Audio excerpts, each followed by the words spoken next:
Hello kids! Magandang umaga sa inyo! Kamusta naman kayo? Malamig na talaga ang panahon at feel na natin na malapit na ang Christmas. So ngayon kids, meron tayong bagong Bible character at Bible story. Pero bago natin siya makilala, tayo muna ay mag-pray.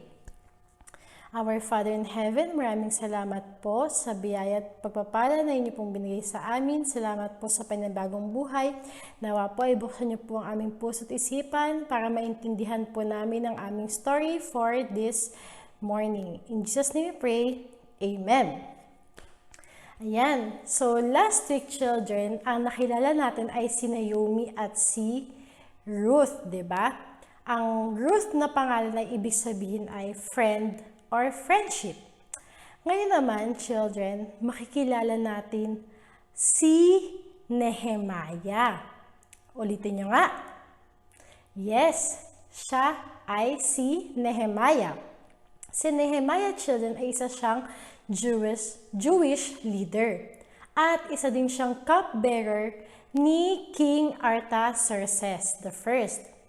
At ang Nehemiah na pangalan ay ibig sabihin Yahweh comforts. Sige children, handa na ba kayong makilala si Nehemiah? Panoorin natin ito.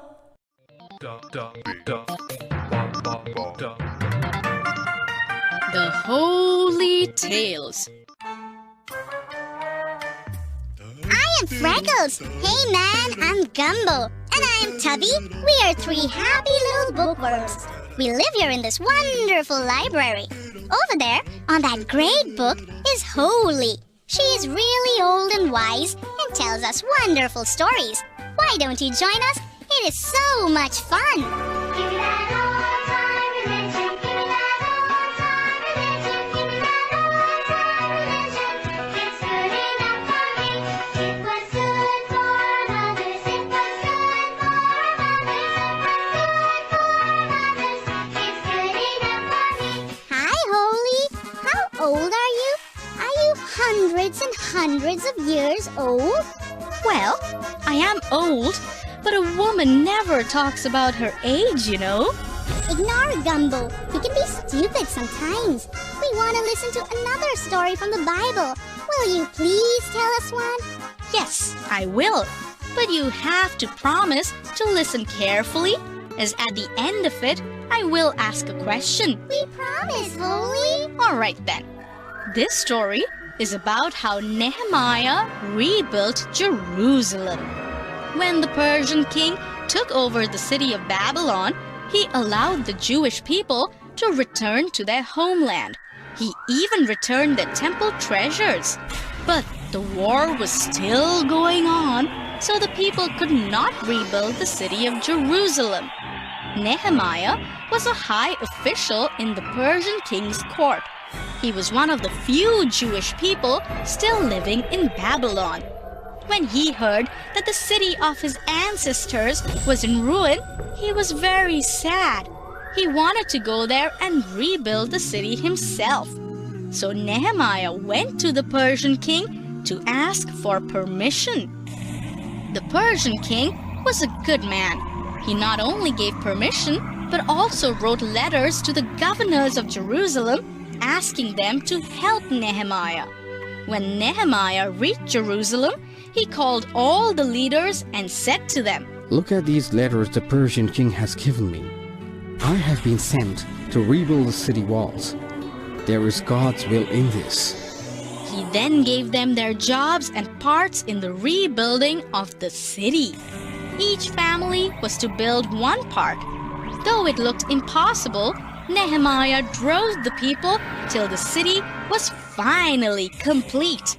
At last, the day came when the buildings had to be dedicated to the Lord. There was great celebration that lasted for 7 long and happy days. So, children, I hope you heard carefully. The question is, how many days did the celebrations and march last? Yes, I know this, Holy.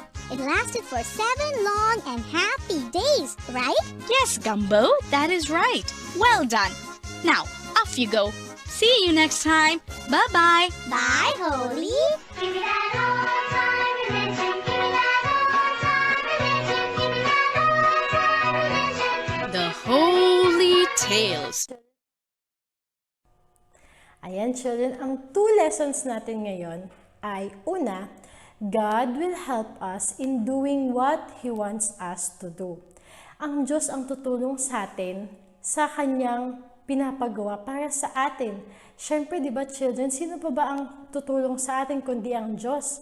Kagaya ng pagtulong niya kay Nehemiah sa pag-rebuild ng walls ng Jerusalem. Pangalawa ay, trust in God's ways and God's timing. Magtiwala tayo sa plano ng Panginoon at kung kailan niya ito paplanuhin or itatatag, di ba? Kaya dapat tayo ay buong puso tayong titiwala sa Kanya palagi.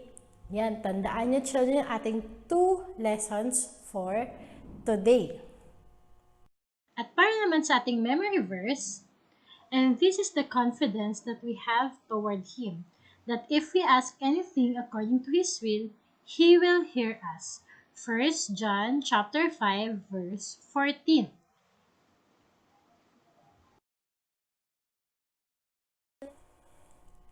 Ayan children, sa ating namang art activity, may ipapakita si teacher at makikita nyo ito sa comment para pwede nyo siyang i-print at gayahin.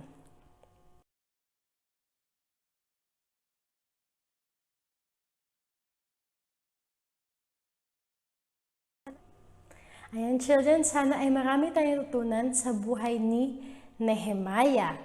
Sige, bago tayo magpaalam, tayo muna ay magdasal. Our Father in Heaven, maraming salamat po sa natutunan namin sa istorya ni Nehemiah. Sana po ay may sa puso po namin ito at may share din po namin to sa iba. Gabayan nyo nga po kami sa aming pang mga gagawin. In Jesus' name we pray. Amen. Goodbye kids. See you next Saturday.